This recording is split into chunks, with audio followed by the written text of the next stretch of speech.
ልልሽ የፈለኩት አንድ ነገር እንግዲህ ጂጂ አሁን ላነሳሽው ማለት ነው። አንዳንድ ፍራኦል ሲባል አሁን ፍራኦል ቤተሰብ ነው ስም የሚያወጣ ጫልቱ ኬሪ ምናምን ብዙ ነገር ስትል ነበረው። ስም ቤተሰብ ነው የሚያወጣ። ቤተሰብ እንግዲህ ቤትስንትን ስል ምን አስቦ ነው ምናምን ነገር ከዛ በኋላ ልጅ እንደ አባቱ ላይ ሆን ደግሞ ይችላል። አጋጣሚ ጉዳይ ሆኖ ወይ ደግሞ አለመታደል ሆኖም ሊሆን ይችላል።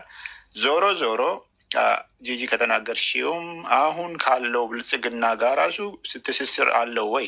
ፍራኦል ትስስር የሚኖረው ከሆነ ደግሞ ቴዲ የቤት ቴዲ ፔጅ ሲሪየስ ፖለቲካ ነው የሚራምደው በብዛት አሁን ነው እንጂ እንደዚህ የግለሰብ ጉዳዮችን ማስተናገድ የጀመረው። ቴዲ ሐዋሳ ቤት ከነ ልዩነታችንን የራሳችንን ጎራ ይዘን የምንፋጭበት ቤት ነው፣ ፔጅ ነው። እንደ ጆርናሊስትም ቀለም ቀምሶ አንድ ዲግሪ በጆርናሊዝም ያለው ልጅ እኔ የማውቀው ሶሻል ሚዲያ ላይ ትንሽ በገባው እየተሳተፈ ያለ የተንቀሳቀሰ ያለው ልጅ አንዱ እሱ ነው። ስለዚህ ሲሪየስ ፖለቲካ የሚካሄድበት ፔጅ ቲክታክ ላይ አንዱ ቴዲ ፔጅ እንደመሆኑ ያ ሲሪየስ ፖለቲካ በሚራመድበት ጊዜ ደግሞ የማይመቸው ኮምፎርት የማይሰማው ብልጽግናና ብልጽግና ብቻ ነው። ዛሬ ላይ አጀንዳ ማስቀየር አይነት ነገር ኮንስፓይሬሲ ጠብታ ያለበት እንደሆነ ጥሩ ሆኖ አይታየኝም። ከዛ ያለፈ ፍራኦል እንደ ኦሮሞነቱ ሳይሆን እንደ ኦሮሞነቱ ወንድማችን ገልጾታል ቅድም፣ ብሔርተኛ አይደለም። ይህን በእርግጠኝነት ነው የምንናገረው። እራሱም ተናግረዋል። እኔ ኦሮሞም አይደለሁም አማራም አይደለሁም ብሎ ተናግረዋል። ቪዲዮ አለ እዚሁ ቲክታክ ላይ የሚዞር። ምን ማለት ነው እንደ ምን ማለት ነው? ሃይማኖት ምናምን የሚባለውን ነገር እንትን ብሎ ከመሆን ሃይማኖተኛ ምናምን ፓስተር ምናምን እንደዚህ የሚጫወቱት ባሪነት ቀንበሪን ህዝቦቹ ላይ ካሰፈኑት እነሱ ዋነኞቹ ናቸው። ኦኬ የእኔ ስጋዊ ሰው አይደለሁም የሃይማኖት ምናምን ውሸት ነው ከሆነ ለቆሜን ነው። እኛ ዓለማዊ ነን። በእውነት ተንቀሳቅሰን ማህበረሰቦችን መርዳት ነው በእምነቱም ዘንድ የሚያስከብረን ብለን የምናምን ሰዎች ለእውነት እንቆማለን፣ ውሸታሞችን እናጋልጣለን። እራሳችንን ደግሞ ሆነን ነው ምንም ነገር ኮምፕሮማይዝ ሳናደርግ በነገራችን ላይ አንድ ሰው ሙሉ ኦሮሞ መሆን እኮ ግዴታ አለበትም። በነገራችን ላይ ስለ ኦሮሞ እውነታን ለመናገር በአባትና እናት የተለያየ መሆን ይችላል።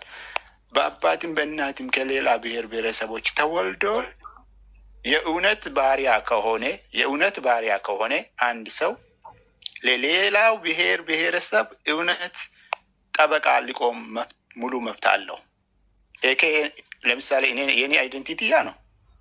የኦሮሞ ብሔርተኛ ሆኜ የኦሮሞ ብሔርን ፖለቲካ እስከሚችለው ድረስ ወደፊት እየገፋሁት ለሌሎችም ብሔር ብሔረሰቦች ጠበቃ ይቆማለሁ። እውነታቸው ያለበት ቦታ ላይ ውሸት፣ ሴራ፣ ተንኮለኛ አይነት ነገሮችን ደባ የሚያደርጉትንም ደግሞ እናገርላቸዋለሁ ጊዜውና አቅሜ ከፈቀደልኝ ማለት ነው።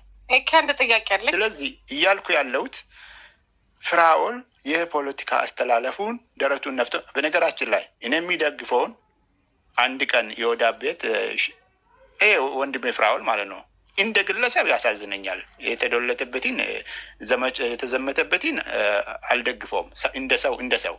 እንደ ኤኬ ሰው እንደ ኤኬ ፖለቲከኛው ግን ፍራኦል አንድ የሆነ ጊዜ የወዳ ቤት ራሱ ምን ስል ነበረ?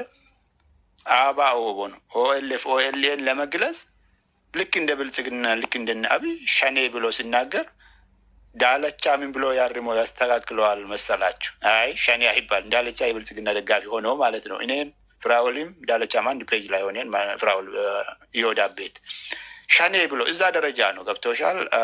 እና ብዙ ነገሮችን እናውቋለን። እንደ ግለሰብ ብቻ ሲሆን ግን እንዲወድቅ አንፈልግም። ራሱ ደግሞ ካልፈቀደ ገብቶሻል ራሱ